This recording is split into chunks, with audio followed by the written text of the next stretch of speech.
오늘은 우리나라에서는 41회차로 지키고 있는 스승의 날입니다. 그리고 우리 교회는 스승의 주일로 지키고 있지요. 콜롬비아나 멕시코도 5월 15일을 스승의 날로 지키고 있습니다. 온두라스 같은 경우는 9월 17일, 우크라이나는 10월 2일, 그리고 브라질은 10월 15일, 코스타리카는 11월 22일에 스승의 날로 지킨다고 합니다. 그 군사부 일체라는 말이 있지 않습니까? 임금이나 또 스승이나 또 아버지는, 부모는 사실은 한 몸이다, 하나다, 같다 하는 얘기죠.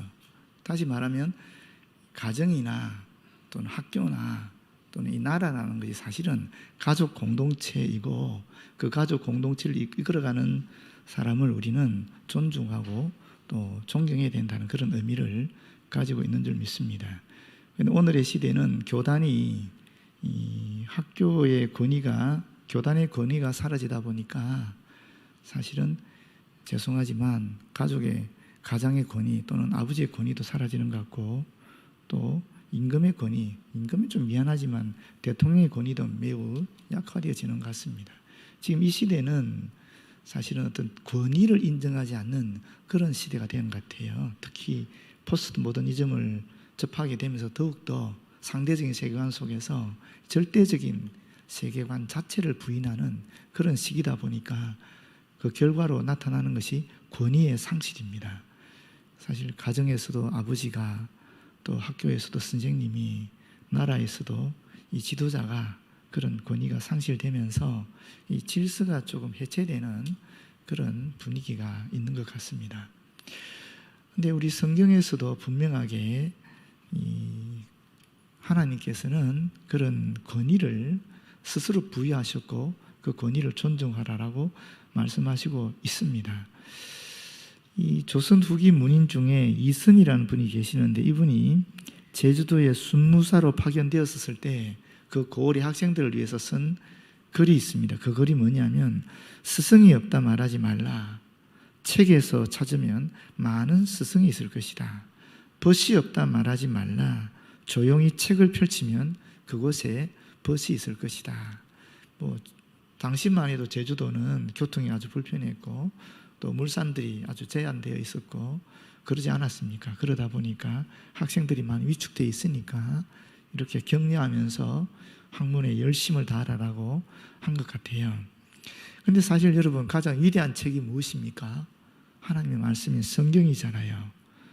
그리고 우리에게 하나님 말씀을 통해서 위대한 스승인 예수 그리스도를 주시지 않았습니까? 또 성경에 나오는 수많은 인물들이 우리에게는 가장 가까운 친구인 벗이 될 수 있으리라고 믿습니다. 모쪼록 스승의 날에 우리 주님을 영원한 선생으로 다시 한번 확인하는 시간이 되시기를 바라고, 특히 오늘 빌립의 광야 전도라는 제목을 통해서 이 빌립과 내시의 관계를 스승과 제자의 관계로 함께 보도록 하겠습니다.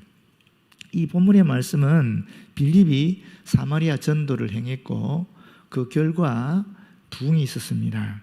그러니까 예루살렘 본교에서 사도인 베드로와 요한이 파견되어서 더 큰 부흥을 이끌었다는 기록이 나온 다음에 나타나는 사건이 바로 본문의 내용인데, 여기 하나님께서 우리에게 주시는 교훈이 있는 줄 믿습니다. 먼저 첫 번째는 하나님의 예비하심입니다. 미국 격언에 의하면 학생이 준비되었을 때 선생이 나타난다라는 격언이 있는데, 성경은 거꾸로 이야기하고 있습니다. 성경은 학생이 준비되었을 때 선생이 나타나는 것이 아니라 이미 선생이 예비되어 있다는 것을 이야기하고 있습니다. 26절에 보시게 되면, 주의 사자가 빌립에게 말하여 이르되 일어나서 남쪽으로 향하여 예루살렘에서 가사로 내려가는 길까지 가라 하니 그 길은 광야라. 일어나 가서 보니 에티오피아 사람 곧 에티오피아 여왕 간다게의 모든 국구를 맡은 관리인 내시가 예배하러 예루살렘에 왔다가 돌아가는데 수레를 타고 선지자 이사야의 글을 읽더라, 이렇게 이야기하고 있습니다. 내시가 선지자의 글을 읽기 전에 이미 하나님께서는 선생인 빌립을 준비해 주셨다 하는 것이 오늘 본문의 내용입니다. 좀 더 구체적으로 살펴보게 되면 일어나서 하는 말은 빌립이 아마도 꿈이나 환상을 보았다라는 것이겠죠. 남쪽이라는 말은 다른 뜻으로도 해석이 가능합니다. 한낮에 하는 그런 말로도 해석이 가능하기 때문에 이 남쪽이라는 의미가 가진 것은 뭐냐면은 따가운 햇볕 아래 사람들이 잘 다니지 않는 버려진 길을 이야기하는 것입니다. 가사는 예루살렘 서남 70km 정도 떨어져 있는 곳인데 원래 가나안의 도시였죠. 그런데 여호수아가 가나안 땅을 정복하게 될 때에 그때 유다 지파에게 그 분깃으로 허락한 땅이 바로 이 가사입니다. 지금 빌립은 어디 있습니까? 사마리아에 있는 거잖아요. 사마리아에서 가사까지는 어느 정도 거리냐면 약 100km 정도 떨어져 있는 거리입니다. 그런 거리를 지금 주님께서 성령께서 가라라고 명령하셨다라는 겁니다. 그런데 그 길이 어떤 길입니까? 광야라 되어 있습니다. 광야는 사람이 살지 않는 곳입니다. 그러니까 이 본문의 구절을 이렇게 볼 수 있는 것입니다. 한낮에 예루살렘에서 가사로 내려가는 길까지 가라 하니 그 도시는 사람이 살지 않는 곳이라, 이렇게 우리가 해석할 수 있을 것입니다. 그런데 여러분, 여기서도 우리가 한 가지 놓치지 말아야 될 것이 있습니다. 그게 뭐냐면 빌립은 이미 사마리아에서 전도해서 신자를 만들고 교회를 만드신 분이에요. 그리고 예루살렘 본교회에서 베드로, 요한이 와서 더 큰 부흥을 일으킨 분입니다. 다시 말하면 빌립은 굳이 사마리아를 떠날 필요가 없는 것입니다. 오히려 사마리아에서 빌립이 지도력을 발휘하면 발휘할수록 그곳에서 전도된 사람들도 많아질 것이고 또 전도받은 사람들도 더욱 신앙이 돈독하게 될 거라는 것입니다. 그게 우리의 생각입니다. 그럼에도 불구하고 하나님은 그렇지 않았다라는 겁니다. 하나님의 생각은 달랐다라는 것이죠. 하나님은 사마리아에서 빌립이 있음으로 더 큰 부흥과 더 큰 신앙의 성숙이 있을 것임에도 불구하고 오히려 그를 광야길로 내보내는 것입니다. 그게 하나님의 뜻이었다라는 것입니다. 거기에 대해서 빌립은 절대적으로 순종하는 모습을 보여주고 있습니다. 일어나 갔어. 즉각적으로 일어나서 갔다라는 것이죠. 그리고는 이 내시를 만난다라는 것입니다. 이 간다게라는 이 단어가 나오는데 이 단어는 칭호입니다. 칭호. 사람 이름이 아니라 애굽의 바로 또 로마의 가이사, 다 황제를 칭하는 칭호잖아요. 마찬가지로 간다게는 이디오피아에서 황제를 칭하는, 왕을 칭하는 칭호입니다. 그런데 그 왕의 국구를 담당하고 있으니까 나라 전체의 재정을 담당하는 대신이 바로 이 내시라는 것이거든요. 우리가 알고 있기로 내시라는 것은 육체에 흠이 있는 사람 아닙니까? 거세된 사람이잖아요. 왜냐하면 왕궁에서 궁녀들과 또 이 여왕을 비롯한 여자들이 거주하는 곳에 있다 보니까, 그들을 상대하다 보니까 이 내시는 거세된 사람인 것이 일반적인 경우입니다. 그런데 사도행전의 내용을 자세히 보게 되면 이 사람은 거세된 사람이라 보기가 좀 힘들어요. 왜냐하면 사실은 이 거세되었다면은 이 예루살렘에 있는 성전에 들어갈 수가 없거든요. 흠이 있는 사람은 예루살렘에서 예배를 드릴 수가 없어요. 그러니까 아니지 않을까 싶은 생각이 드는 것입니다. 또 우리가 생각할 때 이디오피아니까 이 사람은 이방인이겠지 라고 생각하기도 쉬운데 또 그렇지도 않은 것 같아요. 왜냐하면 여기가 8장이잖아요. 10장에 보게 되면 이 백부장 고넬료 사건이 나오고 그가 이방인으로서 첫 회심한 사람으로, 개종자로 여겨지고 있어요. 또 공식적으로 15장에 나타난 예루살렘 공회에서도 백부장 고넬료 사건을 이야기하면서 이방인의 첫 개종자라고 얘기해요. 그렇다면 이 이디오피아 내시는 백부장 고넬료보다 먼저 회심한 사람인데 세례받은 사람이니까요. 그럼에도 불구하고 지금 이 다른 기록에 바로 그 뒤에 누가가 역사가로서 세밀하게 기록을 했을 것임에도 불구하고 이방인 개종자로 첫 번째 개종자로 거론하고 있지 않다라는 것은 이 사람이 이방인이 아니라 혈통적으로 유대인이지 않을까 하는 그런 생각을 가지게 된다는 것입니다.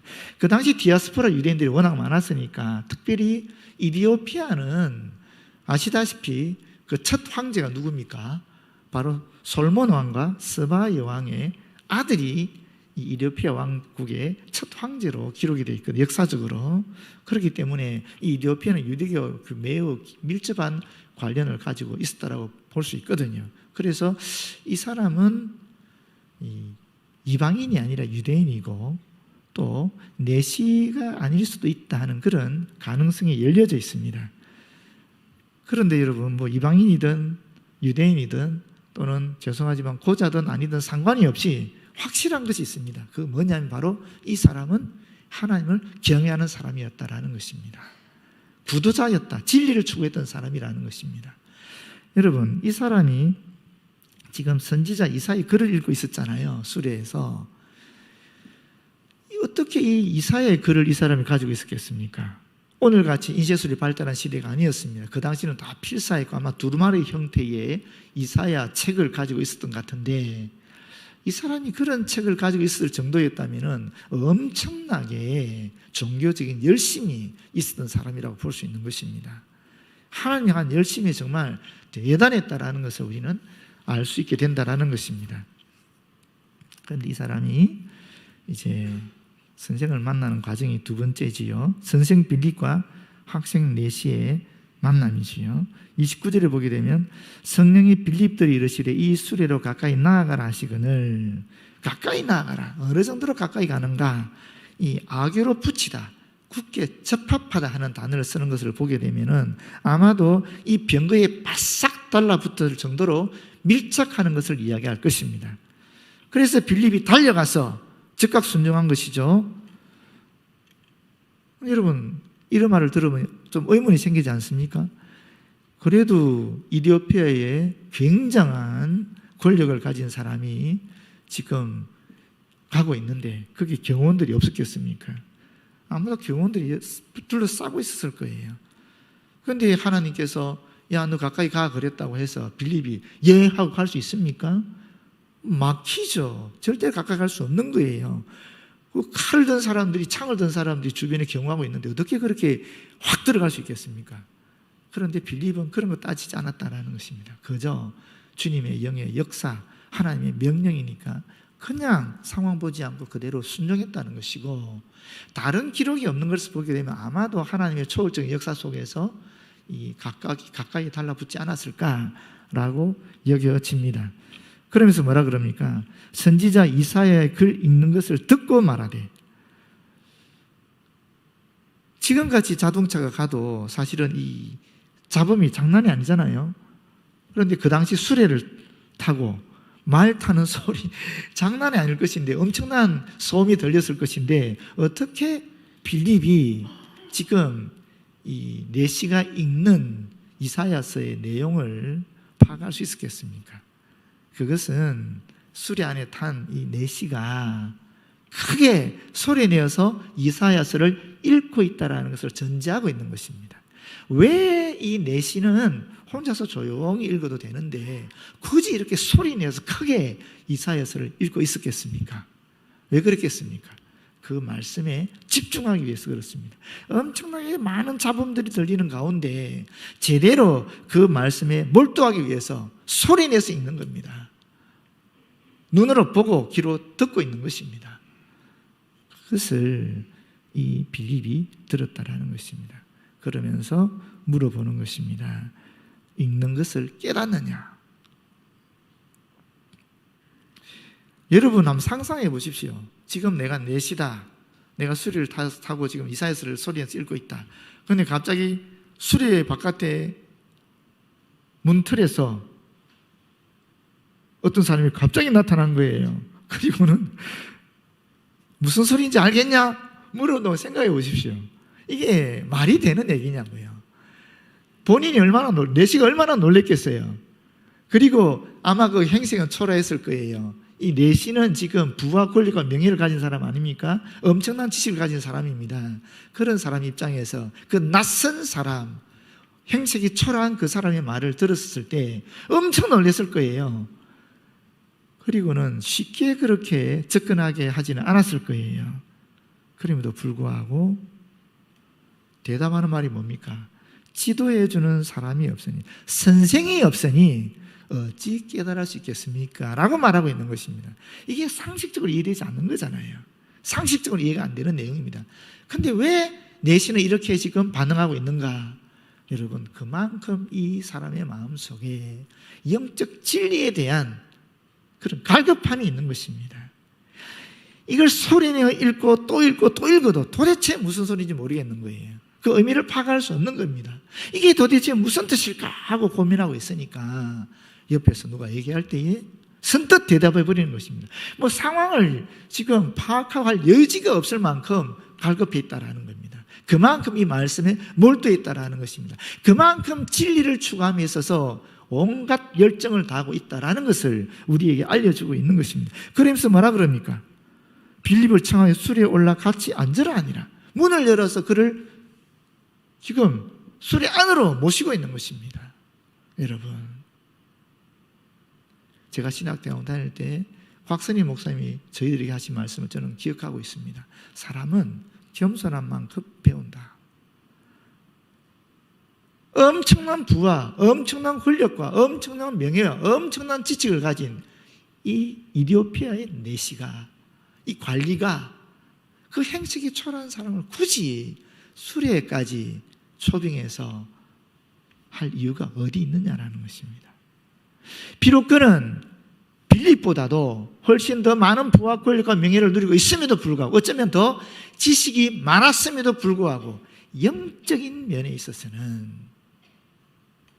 빌립이 더 많은 지식을 소유하고 있다라고 확실히 깨달았기 때문에 자기가 가진 것을 뒤로 감추고 자기가 없는 것을 가진 그를 선생으로 모시고 있는 것입니다. 그 결과는 우리가 알다시피 엄청난 기쁨과 환희가 넘치는 진리의 발견이었고 동시에 그의 삶의 전적인 변화였습니다. 여러분, 우리가 얼마만큼 겸손하냐에 따라서 누구에게든지 배울 수 있는 것입니다. 내가 가진 것을 가지고 비교하는 것이 아니라 나에게 없는 것을 가진 분이 있다면 겸손해질 때 그분으로부터 귀한 것을 배울 수 있는 것입니다. 하나님은 그렇게 사람들을 사용해서 우리에게 진리를 가르쳐주기를 원하는 것입니다. 그런데 겸손하는 그 순간 그 통로는 다 막혀버리는 것입니다. 어떤 위대한 전도자가 와서, 어떤 위대한 설교자가 와서, 어떤 위대한 선생이 이야기한다 할지라도 교만하면은 절대 하나님께서 전하고자 하는 그 진리를 깨달아 알 수 없게 되어버린다라는 것입니다. 모쪼록 저와 여러분은 이 내시처럼 겸손하게 주님의 사자들을 영접하는 그런 그리스도인들이 되었으면 좋겠습니다. 선생 빌립과 학생 내시의 이 만남 속에서 이제 제자가 질문을 합니다. 그 질문은 이렇습니다. 32절이죠. 그가 도살자에게로 가는 양과 같이 끌려갔고 털 깎는 자 앞에 있는 어린 양이 조용한 것 같이 그의 입을 열지 아니하였도다. 그가 굴욕을 당했을 때 공정한 재판도 받지 못하였으니 누가 그의 세대를 말하리요. 그의 생명이 땅에서 빼앗김이로다. 이사야 53장 7절에서 8절에 나오는 말씀인데 그 내시가 빌립에게 말하기를 청컨대 내가 묻노니 선지자가 이 말한 것이 누구를 가리킴이냐? 자기를 가리킴이냐? 선지자 이사야를 얘기하는 것이냐? 아니면 타인을 가리킴이냐? 다른 사람을 얘기하는 것이냐? 이게 이 내시의 제자의 학생의 질문이었습니다. 여러분, 우리는 다 알고 있지요. 이 말씀이 누구를 지칭하고 있는 것인지 바로 예수 그리스도를 이야기하고 있는 거 아닙니까? 겟세마네 동산에서 체포되시고 대제사장의 집에 끌려가서 시험 받으시고 그리고 거짓 증인들과 재판장 앞에서 공적인 변호하는 인물 한 사람 없이 그저 그렇게 침묵하는 가운데에 재판 받으셨죠. 그리고 결과적으로 어떻게 되었습니까? 끝내는 제단 위에서 희생되는 양같이 자신의 몸을 산제사로 산제물로 하나님께 드리지 않았습니까? 그 내용을 그대로 이야기하고 있는 것입니다. 그럼에도 불구하고 누가 그의 세대를 말하리요? 그의 생명이 땅에서 빼앗김이로다. 이건 무슨 말입니까? 이것은 예수님 당시에 그 어느 누구도 예수께서 정당한 재판을 받지 않았다라는 사실을 몰랐다라는 것입니다. 예수님께서 당신의 죄가 아니라 다른 인류의 죄, 다른 사람의 죄 때문에 돌아가셨다라는 것을 알지 못했다라는 것입니다. 그 시대의 사람들은 대부분이, 아니 거의 전부가 예수께서 정당한 재판을 받았고 자기의 죄 때문에 죽었다라고 생각했다라는 것입니다. 그러나 그리스도인들은, 빌립을 비롯한 예수의 제자들은 직접 예수님의 십자가 사건을 목격했고 그리고 그분의 부활을 목격하기 때문에 이 이사야 53장에 나오는 모든 내용이 바로 예수 그리스도의 사건인 것을 분명히 알아차렸다는 것입니다. 그리스도인들이라면 누구든지 다 이 이사야 53장이 예수 그리스도의 사건이라는 것을 알아차리고 있었기 때문에 이사야 53장에 대한 그 어떠한 설명도 신약에는 없다라는 것입니다. 왜? 다 알고 있는 내용이니까. 그런데 유대인들은 아직까지도 이 이사야 53장을 인정하지 않고 있습니다. 랍비 샘스턴이라는 사람의 증언에 의하면 이 랍비였던 분이 이사야 53장을 접하게 되면서 그것도 유대인을 통해서가 아니라 유대 기독교인을 통해서 친구로부터 이 이사야 53장 말씀을 접하게 되면서 비로소 예수 그리스도가 메시아인 것을 발견하게 되거든요. 그의 고백에 의하면 지금도 유대인들은 이 이사야 53장을 금서로 여기기도 합니다. 유대인들이 읽어서는 안 되는 그런 글로 지금 아직도 지키고 있기 때문에 유대인들이 성경을 몰라서 이사야 53장 내용을 알지 못하기 때문에 예수를 그리스도를 받아들이지 않고 있다라고 이야기하고 있습니다. 중요한 것은 지금 이 이사야 53장의 내용을 빌립은 그 누구보다 잘 알고 있었다라는 것입니다. 그렇기 때문에 빌립이 이 내시에게는 선생인 것입니다. 35절에 빌립이 제자의 질문에, 학생의 질문에 답변을 하고 있습니다. 빌립이 입을 열어 이 글에서 시작하여 이사야 53장의 글에서 시작해서 예수를 가르쳐 복음을 전하니, 이사야 53장에 나오는 내용의 대상이 바로 예수 그리스도이심을 밝히는 것으로 시작해서 구약 전체가 다 바로 예수 그리스도에 대해서 일관적으로 이야기하겠다라는 것을 차근차근 설명한 다음에 결론적으로 무엇을 얘기했겠습니까? 예수께서 바로 그리스도이시다. 예수께서 메시아이시다. 예수께서 우리의 구세주이시다 하는 것을 전했다라는 것입니다. 복음의 정수, 그 진리, 그것을 전했다라는 것입니다. 그 결과 이 학생은 결단을 내리지요. 36절에 보면 길 가다가 물이 있는 곳에 이르러 그 내시가 말하되 보라 물이 있으니 내가 세례를 받으면 무슨 거리낌이 있느냐. 보라, 기대하지 않았던 물을 발견했다라는 것입니다. 아마도 작은 샘이나 개천 정도 되겠지요. 그럼 그 자리에서 내려서 세례받기를 자청했다는 것입니다. 자신이 그리스도인됨을 공개적으로 드러내놓고 있는 것입니다. 그리고 37절은 없음으로 기록되어 있습니다. 권위 있는 사본이 시내산이나 알렉산드리아 사본이나 바티칸 사본에는 이 구절이 없다라는 겁니다. 39절이 없다라는 거예요. 그런데 몇몇 권위 없는 사본들에 기록되어 있습니다. 그 내용은 이렇습니다. 빌립이 말하기를 만일 당신이 마음을 다하여 믿으면 합당함이라고 하니 그가 대답하여 말하기를 나는 예수 그리스도가 하나님의 아들이신 것을 믿나이다 라고 하더라. 이게 37절의 말씀인데 권위 있는 사본에는 없고 권위 없는 사본에 기록되어 있기 때문에 아마도 필사하면서 필사자가 덧붙였다라고 보는 겁니다. 그래서 연구자들에 의해서 이 30절을 빼게 되는 것입니다. 그리고 30절에 뭡니까? 이에 명하여 수리를 멈추고 빌립과 내시가 둘 다 물에 내려가 빌립이 세례를 베풀고 라고 얘기하고 있습니다. 결국 세례를 베풀어서 이 내시가 그리스도인 공동체, 그리스도 공동체에 들어오게 했다라는 것이죠. 이게 결과입니다. 하나님께서 예비하신 선생 빌립을 통하여 진리를 추구했던 제자 내시가 예수를 그리스도로 믿는 그런 역사가 일어났다 하는 것입니다. 이것으로 끝나느냐? 본문은 이것으로 끝나지 않습니다. 세 번째, 계속되는 선생과 제자의 역사가 또한 나타나고 있습니다.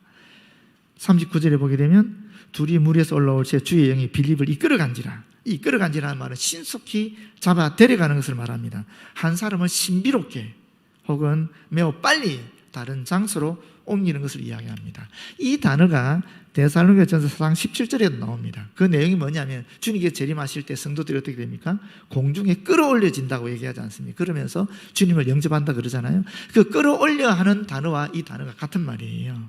초월적인 역사라는 것입니다. 이게 무엇을 의미하냐면은 처음부터 하나님의 영이 간섭해서 빌립을 광야로 가게 했지요. 그리고 경온을 뿌리치고 술에 가까이 가게 했지요. 그리고 끝나고 나니까 또 호련히 그냥 신비롭게 다른 곳으로 빌립을 데려갔다라는 것입니다. 다시 말하면 이 빌립의 광야 사역은, 광야 전도 역사는 처음부터 끝까지 하나님의 영의 역사 가운데 초월적으로 신비롭게 이루어졌다라는 것입니다. 그것을 이야기하고 있는 것입니다. 그러면서 어디로 데려갔는가 보십시오. 빌립은 아스도에 나타나, 이 아스도시입니다.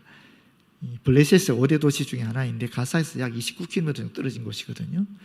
아스도에서 나타나 여러 성을 지나며 아마도 욥바나 룻다 같은 성을 이야기할 것입니다. 이 해안가에 붙어 있는 바로 블레셋의 도시들입니다. 예전에 그런 성을 지나다니며 복음을 전하고 그리고 그 위에 있는 북부에 있는 가이사랴까지 올라갔다라고 이야기하고 있는 것입니다. 그 뒤의 역사를 보게 되면 이 욥바와 룻다에도 빌립이 결국 복음을 전해서 그리스도인이 생기게 되었고 사도 베드로가 욥바와 룻다에 나타나서 또 복음을 전하는 모습을 기록하고 있습니다. 그리고 가이사랴에서는 나중에 바울이 그 일행들과 함께 빌립의 집에 머물렀다 하는 기록이 나타나고 있습니다. 다시 말하면 초대교회 집사이자 전도자로서 복음 전파에 있어서 빌립이 개척자적인 역할을 감당했다는 것입니다. 우리가 기억하기로 이제 사도행전 1장 8절이 뭐라고 얘기하고 있습니까? 오직 성령이 너에게 임하시면 너희가 권능을 받고 예루살렘과 온 유대와 사마리아와 땅끝까지 이르러 내 정인이 되리라 그랬는데 그 길을 제일 먼저 개척한 사람이 바로 집사 빌립이었다는 것입니다. 집사 빌립이 그렇게 개척한 다음에 사도들이 그 뒤를 이어서 복음을 계속 전하는 부흥의 역사를 일으켰다라는 것을 우리에게 알려주고 있는 것입니다. 그러면 학생은, 제자였던 내신은 어떻게 되는가? 계속해서 그도 자신의 길을 걸어가고 있는 것을 보여주고 있습니다. 내신은 기쁘게 길을 가므로 그를 다시 보지 못하니라. 내신은 더 이상 그를 보지 못했다. 그러나 그는 기뻐하면서 그의 길을 가고 있었다. 이런 뜻입니다. 여러분, 지금 자기 옆에서 이사야 50장의 내용을 알려주고 그리고 구약의 전체를 관통해서 예수 그리스도를 가르쳐주고 예수께서 그리스도이심을 결국 마지막에 깨닫게 한 이 선생 빌립이 갑자기 훅 하고 사라져 버렸는데 그러면 여러분 어떻습니까? 만약 여러분이 내시였다면 놀라지 않았겠습니까? 무서워하지 않았겠습니까? 아마 두려움에 떨어질 수도 있습니다. 그런데 내시는 기쁘게 길을 갔다라는 거예요. 무슨 얘기입니까? 그가 세례받고 그 순간에 하나님의 영이 그게 구원의 은총을 베푼 겁니다. 그 구원의 감격이 너무나 놀랍고 너무나 신났기 때문에 그런 주변 상황을 인식하지 못할 정도였다라는 거예요. 하나님의 역사를 그냥 받아들였다는 것입니다. 그대로 믿음으로 그 모든 상황들, 모든 사건들을 그대로 받아들였다는 거예요. 그리고는 그런 자신의 길을 계속 걸어가서 어떻게 되는지 압니까? 이디오피아가 결국 아프리카의 가장 오래된 기독교 왕국으로 남게 하는데 큰 역할을 했다는 것입니다. 이디오피아 제국은 초대 왕이 누구냐면은 솔로몬 왕과 또 스바 여왕의 아들로 여겨지고 있습니다. 그들 스스로 그렇게 역사에 기록하고 있습니다. 그리고 그 뒤를 이어서 이디오피아 내시를 통해 기독교 왕국이 된 것이 역사적으로 드러나는 것입니다. 이 이디오피아 제국의 마지막 황제가 누구냐면 이 셀라시의 황제입니다. 셀라시아 황제인데, 이 셀라시아 황제가 6.25 때 우리나라에 자기의 친위대를 비롯한 가장 강력한 군대를 6,000명 이상을 보내줍니다. 아프리카에서 지상군을 파견한 유일한 나라가 바로 이디오피아 나라입니다. 이디오피아 군대였어요. 이 군대는 6.25 때 약 253번의 전투를 거치는데 단 한 번도 패배하지 않은 그런 군대로 기록되고 있습니다. 그런데 불행히도, 불행을 얘기하기 전에 긍정님을 또 얘기해야죠. 이 6.25 끝나고 55년에 우리나라에서 이 셀라시아 황제에게 건국 훈장 중에 가장 높은 대한민국장이라는 훈장을 수여했고요. 1968년에 이 셀라시아 황제가 한국을 방문하게 되고 영락교에서도 예배를 드립니다.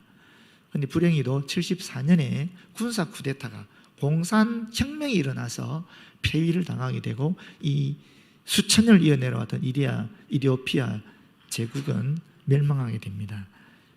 그 군사 독재 정권이, 공산 군사 독재 정권이 1991년에 물러나게 되면서 이명박 대통령이 거기를 방문하게 되고 참전 용사들 격려하고 그 마을을 또 바꾸어주고 하는 역사를 일으키고, 그 뒤를 이어서 계속적으로 지금까지 현대자동차가 그 공장을 설립하고 LG도 거기서 다양한 사업들을 하고 또 코이카가 가서 인재를 양성하는 엄청난 한국과 이디오피아 간의 그런 지금 관계를 맺고 있습니다. 이것들이 다 드러나 있는 역사적인 사실들입니다. 이디오피아 내시 한 사람의 변화를 통해서 그 나라가 수천 년 동안 기독교 제국으로 있었다라는 겁니다. 지금도 기독교 동방 정통교회 쪽에 러시아 정교회가 있고 또 그리스 정교회가 있듯이 이디오피아 정교회도 지금까지 존속하고 있습니다. 여러분, 우리는 여기서 두 가지를 살펴서 알아차려야 될 줄로 믿습니다. 첫 번째는 뭐냐면 빌립의 즉각적인 순종입니다. 어디든지 언제든지 누구를 만나라 할지라도 빌립은 절대적으로 즉각적으로 순종했기 때문에 이와 같은 놀라운 역사가 일어났다라는 것입니다. 두 번째는 광야길에 주어진 은총입니다. 비록 내시는 광야길을 걸어가면서 영적인 의문 속에 빠졌지만은, 그러나 하나님께서는 예배하신 선생을 통해서 예배하신 기쁨이 충만하게 하였다라는 것입니다. 이 광야길은 우리에게 영적으로든 육체적으로든 정신적으로든 또는 경제적으로 어려움 속에 있는 것을 의미하지 않겠습니까? 그러나 그 길은 이미 하나님께서 우리에게 예비된 길이고, 그 길을 통해서 하나님은 선생도 보내주시고 피할 길도 예비해 놓으셔서 궁극적으로는 합력하여 선을 이루시는 기쁨의 역사로 우리를 이끌어 가신다라는 것입니다. 하나님의 섭리 속에 이 광야길이 예비되어 있었다라는 것입니다. 모쪼록 광야길을 걷고 있는 분이 계신다면 이 말씀을 기억하시고 하나님께 베푸실 그 감격과 기쁨의 은총을 기대하시면서 피할 길을 발견하시고 예비하신 선생들을 만나시기를 진심으로 기원합니다. 기도하겠습니다. 하나님 감사합니다. 주님께서 예비하신 선생들이 도처에 있고 주님께서 예비하신 길이 이미 우리에게 있지만 우리의 눈이 가려워져서 믿음이 부족해서 못 볼 때가 많이 있습니다. 주님 모쪼록 은총을 베풀어 주셔서 이 광야의 길이 고난과 고통의 길이 아니라 하나님이 예비하신 엄청난 은총의 길, 기쁨의 길, 감격의 길인 것을 깨닫게 하여 주시옵소서. 예수님 이름으로 기도드립니다. 아멘.